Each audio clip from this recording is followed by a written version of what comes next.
जब यहाँ हमारी माताएं बहनों पर बहुत ही ज्यादा शोषण हुआ करता था। पहले बाल विवाह हुआ करते थे। पहले 8 साल की लड़की हुई, शादी कर दी, 9 साल की हुई, शादी हो गई, 10-11 साल तक यानी शादी हो जाती थी। लेकिन 9-10-11 वर्ष की ही उम्र में हमारी बहन बेटियों पर ये मनुवादी समाज के लोग गलत नजर डालते थे। फिर हमारी बहनों के साथ में शोषण, बेइज्जती ये लोग किया करते थे, इज्जत लूटा करते थे हमारी बहन बेटियों की। तो पहले की ये परंपराएं थी कि जरा सी बेटी सियानी हुई और उसे घूंघट में रखना, साड़ी पहनाना, कुआरे पे ही शुरू कर दिया करते थे। क्यों? कि हम अपनी बेटी को घूंघट में रखें ताकि कोई मेरी बेटी पर गलत नजर ना डाल पाए। इसलिए पहले ये घूंघट वाली प्रथा तभी से चली जब हमारी बहन बेटियों की लाज नहीं बच रही थी, इज्जत नहीं बचा पा रहे थे हमारे लोग। क्योंकि यहाँ मनु स्मृति चला करती थी। मनु स्मृति में लिखा है कि नारी पैर की जूती है। ये मैं नहीं कह रही हूँ, ये मनु स्मृति कह रही है। जिनको आप लोग भगवान की पूजा करते हो, भगवान मान करके, उन्हीं लोगों ने नारी को पैर की जूती बता दिया। जिस समय बाबा साहब अम्बेडकर पूर्णा पैक्ट पर हक अधिकार की भारत देश का बंटवारा चल रहा था, तो बाबा साहब ने नारियों के अधिकार मांगे। गांधी से कहा मुझे नारियों के अधिकार चाहिए।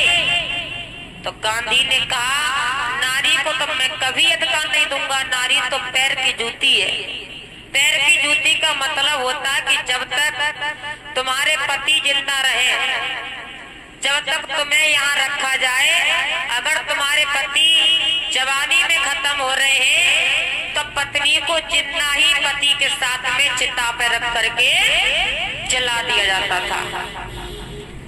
ये थी पहले की परंपराएं कि हमारी माता बहनों के पति अगर खत्म हो रहे हैं तो पत्नी को साथ में ही जिंदा जलाया करते थे। तब ये लोग कहा करते थे कि सती हो गई। तब हमारी माता बहनों, कोई भगवान ना कोई देवता तुम लोगों को बचाने को नहीं आया।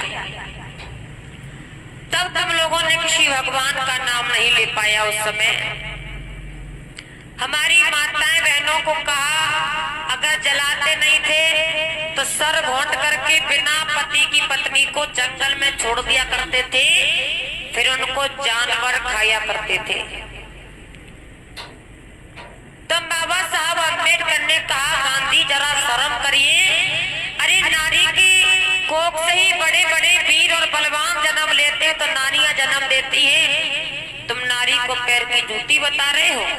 अरे शर्म करिए जरा आंखों में कि नारी से ही जग संसार है।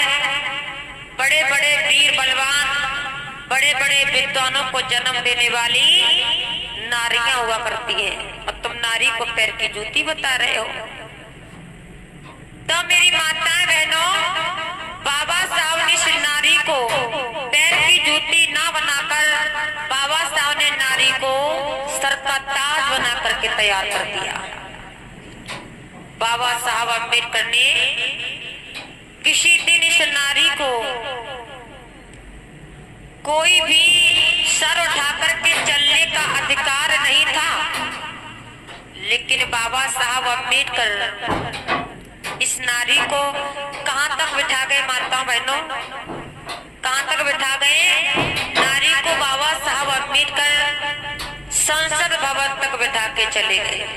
कहां तक? संसद भवन तक। और किसी दिन इस नारी को गली में चलने का अधिकार नहीं था, रास्ता में चल नहीं सकती थी सर उठा करके। और आज ये नारी कौन सी नौकरी बाकी है जहां पर हमारी माता बहनों नहीं कर रही है? प्रदेश की चार बार मुख्यमंत्री रह गई, वो किसी और की बदौलत नहीं, वो बाबा साहब अम्बेडकर की भारतीय संविधान की बदौलत चार बार संसद भवन में कब्जा किया बहन हमारी मायावती जी ने। इसलिए हमारी माताएं बहनों, ये घूंघट वाली प्रथा तभी से चली आ रही है, लेकिन यहाँ कह दिया कि जेठ से घूंघट करो या ससुर से घूंघट करो, है ना। लेकिन इधर चले जाओ महाराष्ट्र